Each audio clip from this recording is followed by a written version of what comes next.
Well, welcome back from lunch, everybody. We'll get started with the afternoon activities. And what I wanted to remind everybody, 2 points that were brought up during the morning lectures. One was with regard to proper coding of spine procedures. And many who have come into practice recently are just unaware of the complexity of the coding necessary to obtain accurate reimbursement for the work you do. And correct coding and having coding expertise is critical to the survival of your practice. So for those in the U.S., be very mindful of what Dr. Naidu said earlier this morning about correct codes, and review those slides, because that's important. And it's an easier lesson to learn than to learn it the hard way. The second thing is there was a transient conversation around spondylolisthesis, Myerding grading, and assessing instability patterns in the presence of stenosis for interspinous procedures. There's a pearl that all senior docs know when looking at imaging. MRI is done in the supine position, so the spine classically realigns itself while the patient is on the table. And if you simply compare the MRI at the level of your interest with a standing X-ray at that same level, you'll see displacement. And that displacement will tell you how much load your interspinous device is going to be under. And you heard the caution from Dr. Naidu about keeping these devices exposed to a minimum amount of displacement, because they're not designed to handle that. So check your MRI against a standing lumbar X-ray, and you'll commonly get some insight. Now I'm going to proceed with collaboration. So my experience in collaboration is in the development and implementation of spine registries.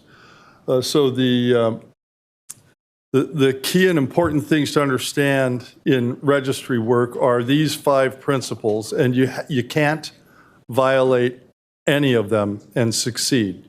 So you have to do all of them. And starting small is always wise. When you're doing registry work, you're creating collaborative relationships. So doing things that promote other people's interests actually builds support and allies who will go to bat for you when you're not present. If you own your own data, you have maximum control of the use of that data and the utility of that data. If somebody else owns your data, they can do what they wish with it, and they may not present the very thing that you think it's important for. So you have to own your data. And you have to stay on a data diet. If you can choose 3 things, don't choose 5.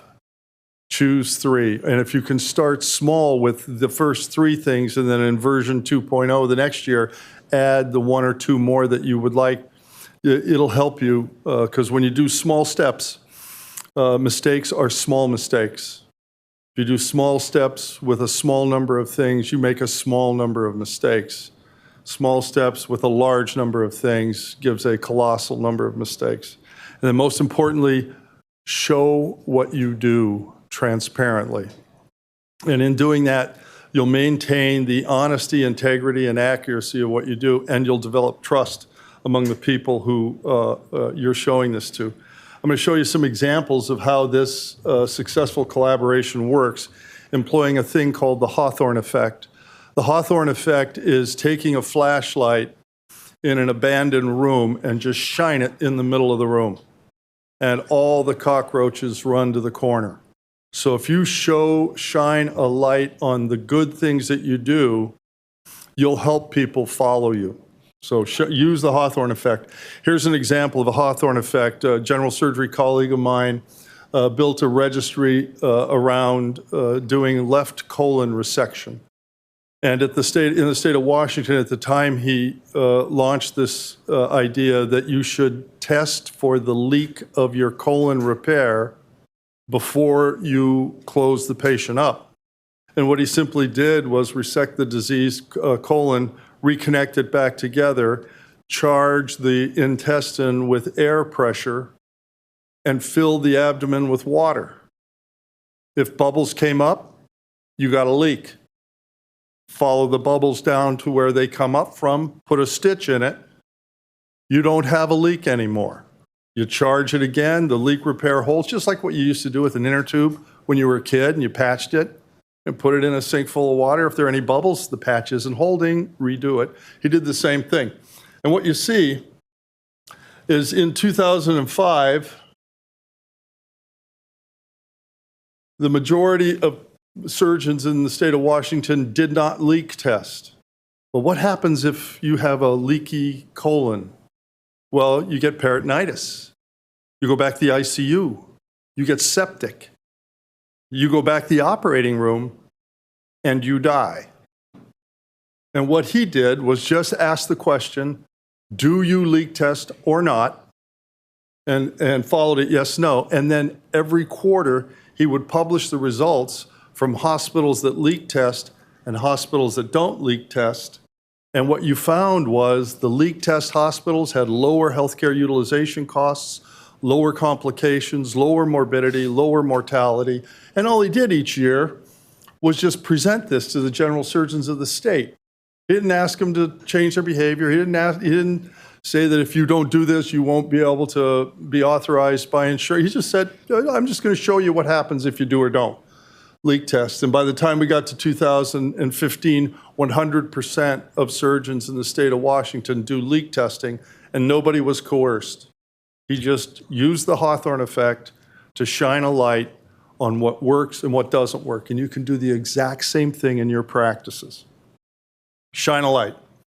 This is an example of a spine surgery registry where we did the exact same thing. We gathered data from across the state showing what works and what doesn't work, and we were able to develop a predictive model that would tell you that if you look at these characteristics, here you see it's the 45-year-old female in the L&I insurance system who is a smoker, has a complex spine history. It's a revision surgery. She is on narcotics, and you saw an excellent lecture about the effects of narcotics and perceived pain earlier today. And what you see when you gather these together, we just see the pain scale here, but there's also a functional scale. There's a 13% likelihood that this patient is going to have surgical success with these characteristics, and you can predict it. And what I didn't spend time on that paper was showing you all the different kinds of surgeons that were on that paper. Spine surgeons, general surgeons, neurosurgeons, from all different systems. And they all had the same predictive analytics showing that it's not the individual surgeon and his skill, it's choosing the right patient. In this case, it's the wrong patient. But the point remains. In this paper, rather than tell you about the medical stuff, which is up at the top, I want you to look at the author list. If you're going to collaborate among individuals in multiple societies. So the first three are orthopedic surgeons, some are in academic medicine. Sig is down in UCSF, Paul Anderson is at Wisconsin.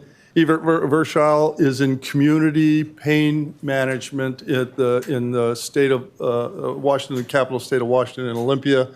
There are experts in registry work. There are interventional pain docs from all over the country. And what they did is they got together and they used the same instrument to collaborate around showing the effectiveness of taking care of a vertebral compression fracture. This is the largest registry in the world, and it's real-world data using those registry tools. It's the collaboration of the individuals that's more impactful than the impactful data. The impactful data shows a 3 to 5-fold minimally clinically important difference, the MCID, in pain and in function. That is dramatic.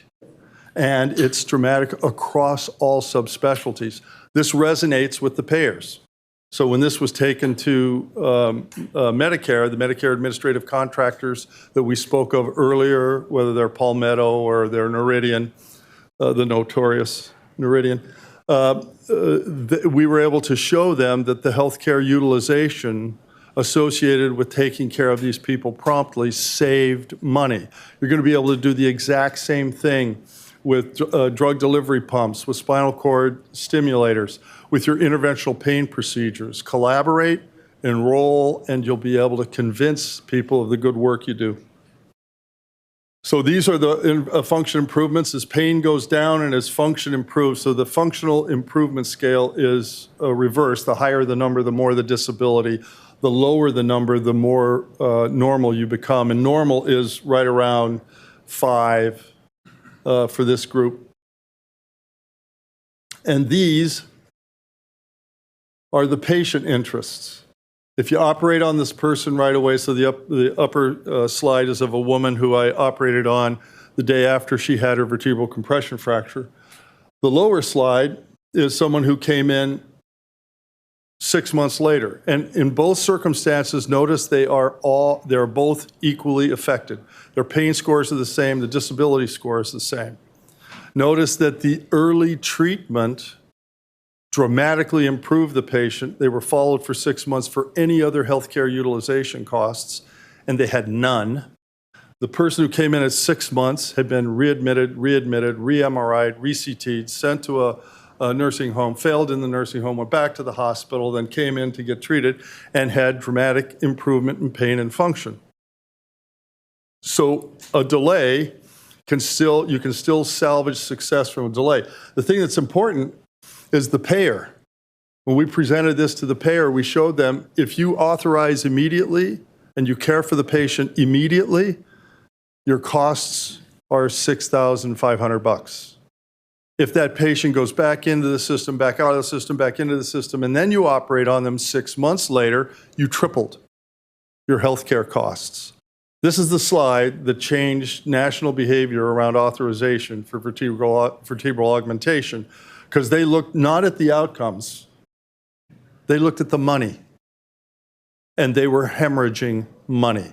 Within a month, they changed their authorization policy. You'll do the same thing with spinal cord stimulators, the different treatments you do on the spine. You enroll, you track, you measure what you do, improve what you measure, and transparently report what you do. You'll have the same impact. Medicare is not going away. Noridian is not going away. What you have to do is meet them where they are and lead them, because they are remarkably nihilistic. And they're educated, so go figure. So the next controversy, which is whirling around now, is non-surgeons doing spine surgery. And if you look at the folks who are lined up against this, they're all surgical societies. So no surprise there. So that essentially devolves into a turf war unless you bring data to the table. And that data, real-world data, is hugely impactful. Their primary concerns arose out of how are these clinicians trained? What are the biomechanics of the spine? And the perception that the biomechanics of the spine should be an ortho-neurosurgical arena is not intrinsic to the education. We spend a lot of time on biomechanics, but that's not something we own. Anyone who wants to spend time in that arena can learn. And then managing of the adverse events. It is important, if you're doing interventions in the spine and complications arise which are not within your scope of practice, that you align with a colleague in your community who's got your back and you have his or her back. So that endorses the collaboration that I'm talking about. It's an important thing to do. In multi-specialty national societies, there isn't the same consensus that you see in the surgical societies. When you look at biomechanics, it is a broad and deep fund of knowledge. So there is quite a bit, and there are a lot of people who spend a lot of their time in their lives understanding biomechanics. And particularly in the lumbar spine, those biomechanics affect your posture, they affect your hip, they affect your knee, and these compensatory mechanisms will occur just because the human will always stay upright no matter how bad their spine is. And they'll make adjustments in their hips or their knees just to keep their eyes level with the ground. So you have to understand this. Not understanding this can result in abnormal biomechanics and that screw things up. So quite clearly, this plane was not loaded correctly. And quite clearly, this plane will not take off and it will not land. It'll crash, but it won't take off and it will not land. So you have to be paying attention to the mechanisms of biomechanics. In the spine, there are known parameters. These arise from our deformity colleagues. There are known parameters that you want to stay in, and you want to make sure that any of your procedures remain within this balance, sagittal balance for upright posture. Because if you don't, you end up with circumstances that are really not sustainable. So paying attention to these biomechanics and become familiar with them is an important thing to do, and it's an arena that all are welcome to go into, recognizing that some people spend a great deal of their life focused on these biomechanical parameters. So the things I wanted to drill home for all of you is the essentials, those 5 steps that include owning your own data and transparently reporting. To use the simple Hawthorne effect of shining a light on how things are done and where the successes are, that light is independent of subspecialty. That light shines for anyone who wants to use it. If you use the same measurement tools as all of your spine colleagues in the different subspecialties, you'll naturally get allies because those are the measurement tools they use, and when they see the merit of what you do using their measurement tools, they cannot defeat you in an argument, and they have to acknowledge, because a valid tool is a valid tool no matter whose hand is using the tool. The real-world data that comes from registries is hugely impactful, and it far exceeds what is done with product-specific research, and much of what is done in the device industry is product-specific research. So remembering when Noridian was trying to shut down vertebral compression fracture cement augmentation, they had 110 articles supporting cement augmentation and 2 flawed articles that involved sham surgery that refuted the benefit of cement augmentation. Those 2 sham articles have been very systematically flushed down the drain and sit in the ash heap of history. The registries reversed all of that because they included all of the forms of cement augmentation for all of the different people who had vertebral compression fracture, done by clinicians of all subspecialties. So it showed in the community, this works by whoever does it. And Medicare changed after we showed them the money, but they changed. And that is that. Any questions? Because we are right in the postprandial, after lunch, nosedive. But if there are any questions, glad to take them. So, Neal, can you tell the story about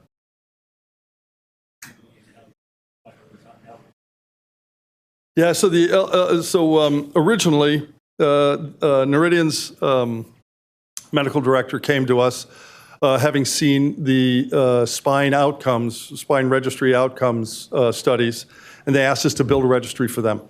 And they originally came in and asked for us to put in these restrictions of you can't have any retropulse bone and a whole series of imagined concerns that they have. You can't have cement leak. You can't, this and so what we did is we said, okay, we'll build the registry. We'll use the metrics that you want. We'll add them. We'll put in the metrics that we know are valuable. And what we were able to show over time is the retropulse bone wasn't the issue.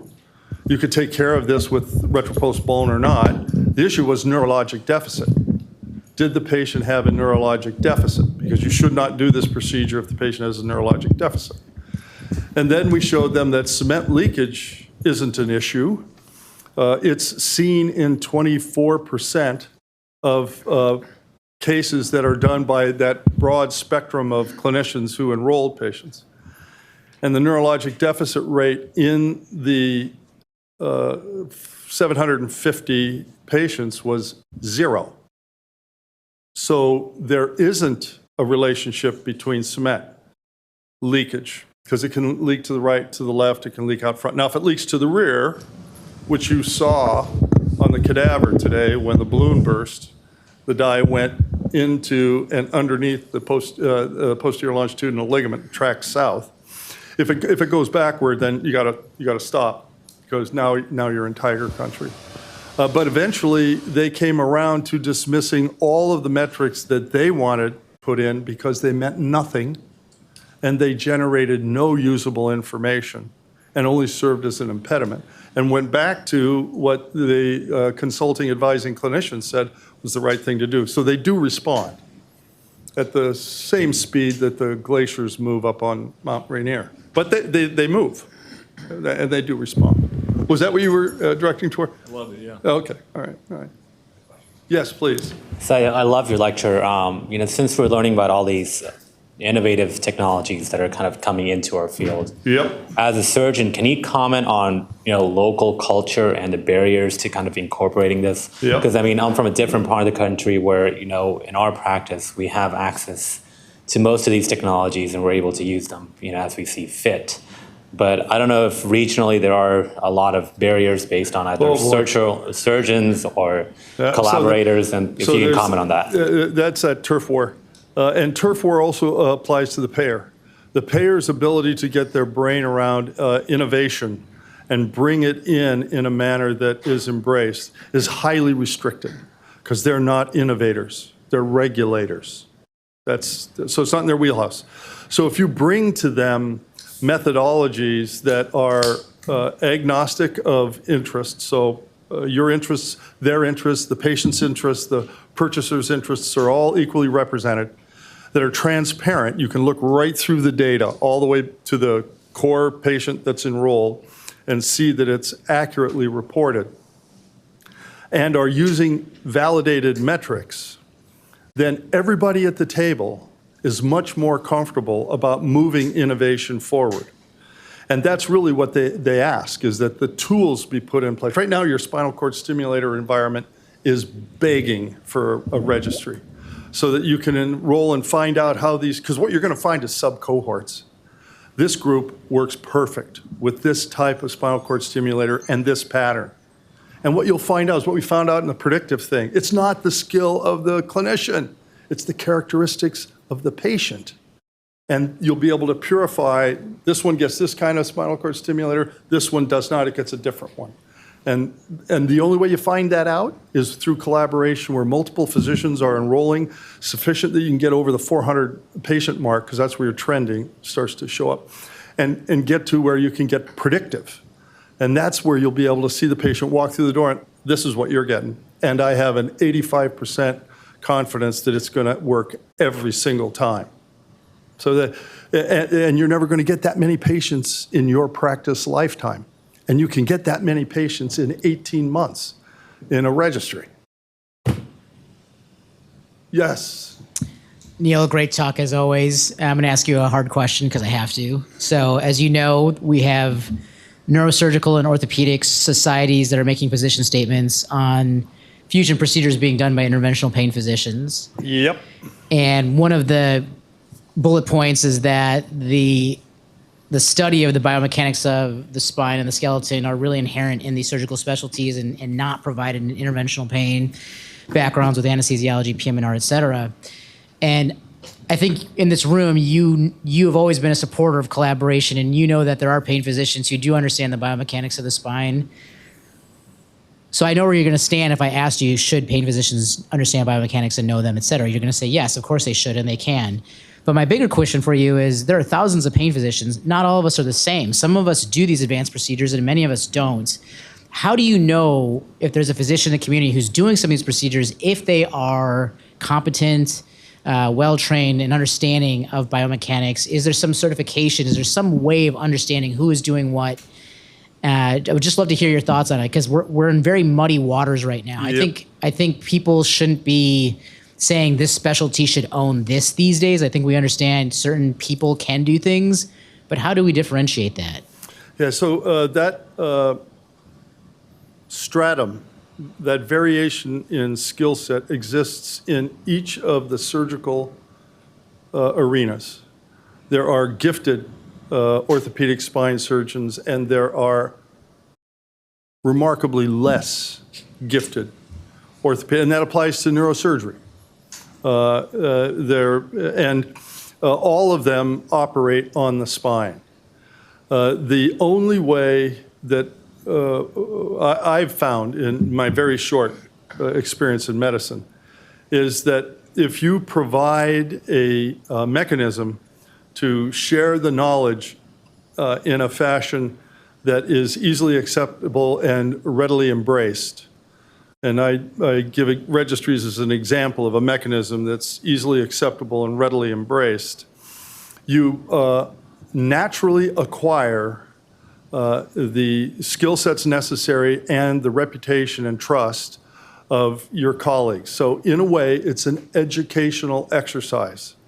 And the Surgeons Society stating that, you know, they need to go all the way back to their first days in registry, in training, and all the way up through their graduation in order to acquire this.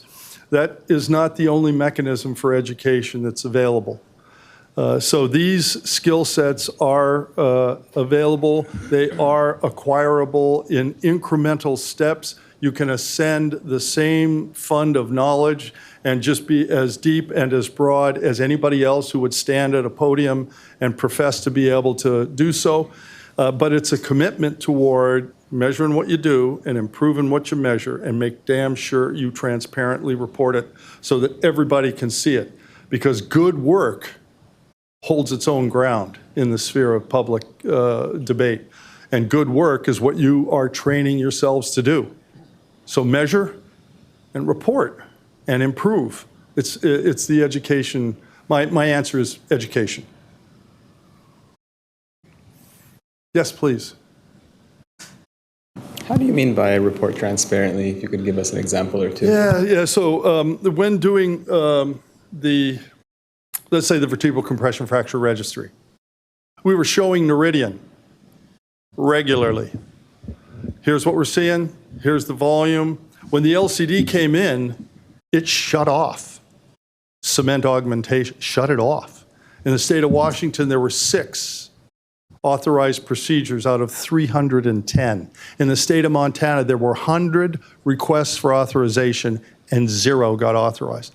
So what we did is we showed the ones that are authorized, here's when they came in, here's what happened, and look at these outcome results. And so initially they were focused on Colma's and Bookbinder's unfortunately impactful articles that were absent any relationship with reality or community practice. And that's why the Colma's and Bookbinder articles are so diametrically opposed to 750 patients who went through cement augmentation, did beautifully. So you transparently report, you show them the tools, you're using an ODI, you're using a VAS, you're using these analytics. Here we go. This is your data. Because what you're doing is you're showing the purchaser, the payer, their own population. And that's what, when Doug and I testified before the MAX in 2020, that's what changed their policy, is we were showing them a Noridian data set. And they knew that Palmetto and CGS and all the rest of them have the exact same population. They have the exact same. So if they follow that example, they're going to hemorrhage money. And that's why they changed in a month. And for that, so transparent reporting with the spine fusion, every quarter, we sent anonymized aggregate data back to each of the participating hospitals. And we told them what hospital they were, A, B, C, X, Y, Z, whatever they were. And we rolled that every quarter so that you couldn't look at somebody, oh, that's Swedish's data set. I recognize that. And then they'll look for that same letter assigned to that hospital. 3 months later, no, we switched them around. And then you could just look, and we told them, which hospital are you? You know, you're hospital M. And so you looked at your data and you thought, oh, I'm in the lower third of performance. And then hospital admins sat down with nursing staffs and went through blood glucose protocols, went through antibiotic protocols at the time of induction of surgery, went through DVT profile. They went through all of that. A quarter later, they're up in the 2/3 bracket. A year later, they're up in the top third. 2 years later, they're in the top 10%. And all you did, shine a light, use the Hawthorne effect. These, all of you individuals are type A behavior. You didn't get here by being second in class or not really caring what your grades were. And you carry that personality trait with you right now. And you'll carry it out the door when you leave. So you're already intrinsically motivated to measure what you do and improve what you measure. And transparently means you just show it to everyone without any bias in the data. Because if you show biased data, you're going to get tagged as an individual who shows biased data. And that's not a tag you want. Any other questions? Okay. Thank you.